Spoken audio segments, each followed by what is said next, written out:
Kung bago ka lang dito sa NTPH, maaari bang makahingi ng isang like at subscribe? At huwag kalimutan pindutin ang notification bell para ma-notify kapag may ganito tayong upload. Salamat kabayan! Critics would say that this 2025 budget is actually an election budget. Do you share the same sentiment, sir? Since you're talking about pork barrel, among others. I totally agree. Nararamdaman namin yan sa local government. Lawmakers, lawmakers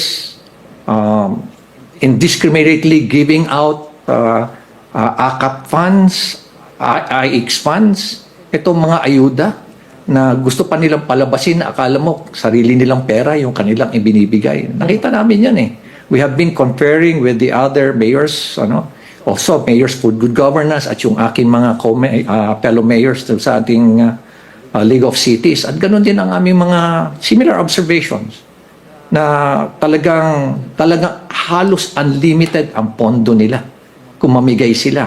Nabalitaan pa namin yung 77, yung famous na 777, na every time na sumama ka dun sa sortie ni Speaker, you get 777. Ito yung 21 million, a total of 21 million.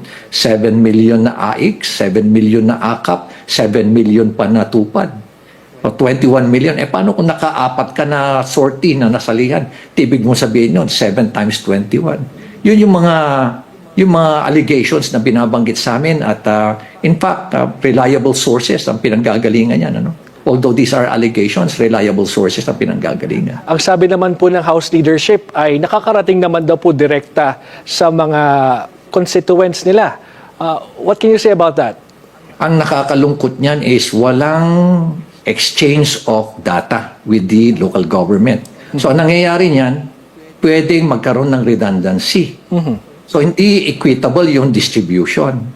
Kasi ayaw nga nilang i-share sa amin yung data. At alam mo ba na kami sa local government, halos wala kami natatanggap na AIX. Halos wala rin kaming natatanggap na MAIP, yung medical assistance for indigenous patient. Halos wala rin kami natatanggap na tupad. Nagmamakaawa pa kami. We have to beg sa mga lawmakers, lalo-lalo na sa Senate. Kung may kaibigan kami mga senador, doon pa lang kami nakakuha. Paano kung wala kaming kakilala? Paano ibang mga local government na walang kakilala? Walang matatanggap talaga. Sabihin na lang, sa ako siguro, most probably, siguro mga 80%. On 20% lang sa mga AIX fund, TUPAD fund, MAIP fund ang natatanggap ng local government.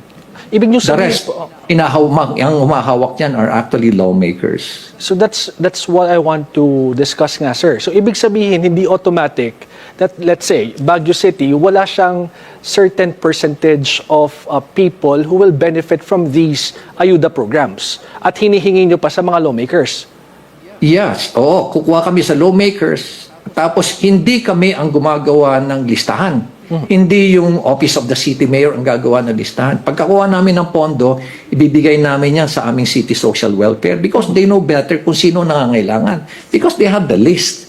Sila yung nag-conduct ng mga interviews, sila yung nag-conduct ng due diligence para malaman talaga who are the real indigents. Hindi yung ang binibigyan mo are your supporters.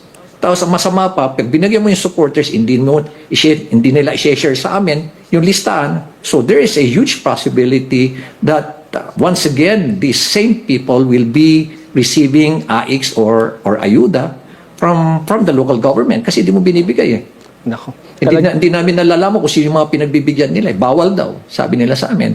And they're invoking itong Privacy Act.